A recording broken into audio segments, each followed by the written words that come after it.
ધૂળેટીના તહેવારને ધ્યાને લઈ દર વર્ષની જેમ ચાલુ વર્ષે પણ ભરૂચ ડેપો દ્વારા એક્સ્ટ્રા બસનું સંચાલન હાથ ધરવામાં આવ્યું હતું, જેમાં દાહોદ, પંચમહાલ, ગોધરા તરફના શ્રમયોગીઓને પોતાના વતન તરફ જવા માટે એક્સ્ટ્રા બસોની સુવિધા ઉપલબ્ધ કરવામાં આવી હતી.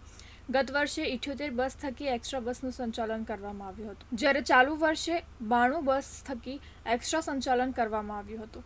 એક્સ્ટ્રા બસના સંચાલન થકી આ વર્ષે 13.5 લાખ આવક થઈ છે, જે ગત વર્ષની સરખામણીએ 2 લાખ વધુ છે. ગત વર્ષની સરખામણીએ આ વર્ષે મુસાફરોમાં પણ વધારો નોંધાયો છે. ગત વર્ષે 6000 જેટલા મુસાફરો નોંધાયા હતા, જ્યારે આ વર્ષે 800 મુસાફરોમાં વધારો થયો છે. આમ હોળી ધૂળેટીના પર્વ પર એસટી વિભાગની આવકમાં પણ વધારો થયો છે.